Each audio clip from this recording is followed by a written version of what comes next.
what's going on, everybody? Golden Bluetooth here, back with another video just for you. And yes, it is in a car. Sometimes that's just how the schedule works out. But if you're a college football or a college basketball fan, you might as well hit the like and subscribe button, because that's what I do every single day. And hey, if you like this video, share it out, because if you like it, somebody else is going to like it as well. And that's how we can grow the channel faster. We also have a great Patreon page where we're putting a lot of time and effort into it. Check out the website that Joey built for Golden Bluetooth. We have 7 great writers for it. And we also have a merchandise store. We have a lot of great stuff over there. Oh, and I did find some shelving until we make the ones that we want that will work for displaying the mini helmets. However, the problem is the prices for a P.O. box went up. So if you want to support Golden Bluetooth through PayPal, every single donation will go towards purchasing the P.O. box so you guys can send me the mini helmet of your favorite team so I can display it in the background. And the price we're looking at for 6 months is just under $200. So every little bit will help. I'll leave the links to all that stuff in the description of this video. Now for the subject at hand. And to be honest with you, this might be the most important video that I've put out to date. This is a big one, guys. And I wanted to talk about the NCAA going professional.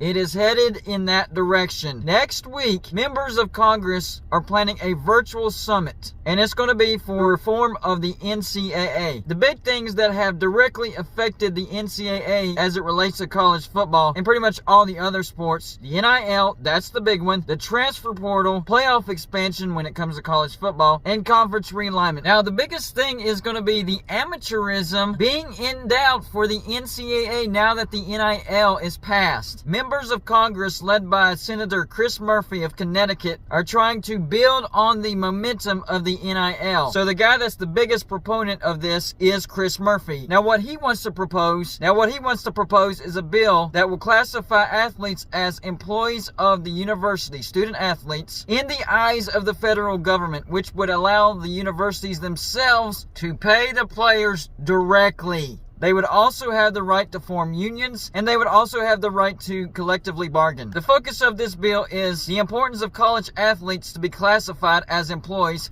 organize, unionize, and collectively bargain. But there are a few other senators that are involved in this. Senator Lori Tran, out of Massachusetts. She'll be focusing on gender equity and Title IX. Apparently they want to rework Title IX. The biggest thing about Title IX, and I already made a video about this, is the due process situation. In other words, whenever a student athlete gets accused of something, the way it's worded now is it protects the due process. Now if they change that, then the accused could get kicked out of the school, kicked off the team, even if it comes out later that it's a false accusation. So personally, I like how Title IX is worded now. That way, if it's a false accusation, he doesn't get kicked off the team. Also, Senator Richard Blumenthal out of Connecticut and Senator Cory Booker out of New Jersey. And they'll be focusing on the safety and well-being of the athletes. They'll also listen to the perspective of current and former athletes. Here's the argument that Congress is going to have. Congress can't get involved with the regulations of the NIL unless they also force the NCAA to improve its responsibilities for the health and well-being of the student athletes. They also want to create national regulations of the marketplace for college athletes. So the summit meeting is going to happen next week. The big changes could come as soon as July 1st. Basically, what this is going to do is this is going to turn college football and all of college sports into professionalism. For college football, it would be the NFL Junior. College basketball, the NBA Junior. College baseball, the MLB Junior, and so on and so forth. But the thing that really concerns me is if you turn these athletes into employees, they can be paid directly by the state or university, especially if there's no salary cap. It's going to basically turn into whoever has the biggest budget is going to have the best teams.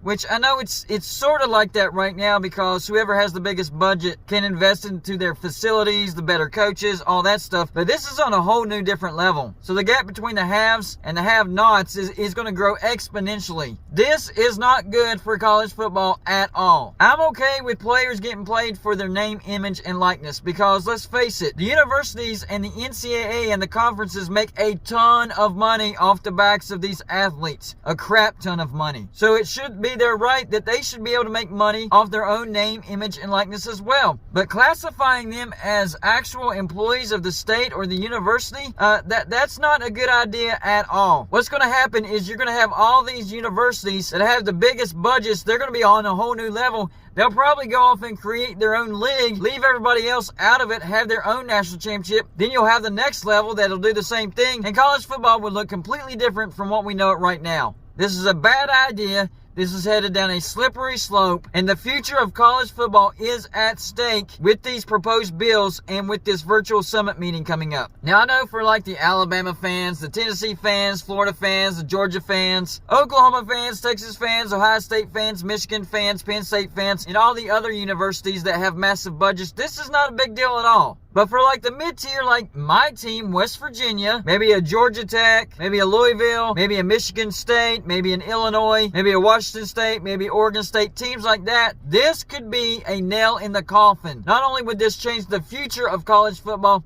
but it would also change the history of college football. In other words, the way they label future national champions will be totally different. I understand what they're trying to say, but they're taking it above and beyond where they need to take it. Pay the players for their name, image, and likeness, and that's it. Don't make them employees. That is a terrible, terrible idea. If we wanted that, we could just watch the NFL. What separates college football from the NFL? The passion, the drive, the atmosphere, the traditions. All that could go by the wayside if the NCAA turns professional. It's just not a good idea at all. Oh, and where does it actually stop? Does college football basically turn into a semi-professional league? Kind of like the Canadian Football League, something like that? Where basically they're just there to develop their talent. Who cares about college? Who cares about a scholarship? Who cares about a degree? It's all about getting to the NFL. And my gosh, this would allow the teams that have the bigger budgets to just straight up stockpile talent.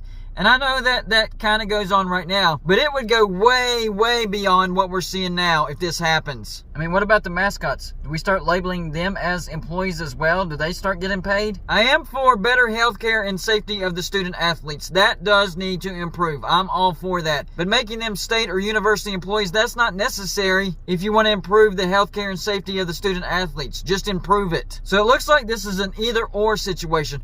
Oh, if you want us to improve the health and safety of the players, then we need to be labeled as professional. No, that's not how it should be. I mean, let's face it, these athletes, they do put their bodies on the line. So they should have top-of-the-line care. Doesn't have to be professional. And on top of that, they're going to be able to collectively bargain. So they'll be able to come up with deals with the NCAA. Hey, we want this amount from the ticket sales, or hey, we want this much amount from the merchandise sales. Nothing to do with their name, image, or likeness. They're just going to want a straight cut from whatever profits the NCAA make. Or a cut from what the university makes, or a cut from what the conference makes. Where does it stop? So yes, I'm all for the athletes being able to make money off themselves, but not off the universities or the merchandise of the school itself. And that's where the line is starting to get blurred with these bills. So y'all let me know in the comments section what you think about this situation, whether you agree with me or disagree with me. Is this the right direction for the NCAA or the wrong direction for the NCAA, and why? That's all I got for this show. Like and subscribe if you haven't already, and I'll see you on my next show.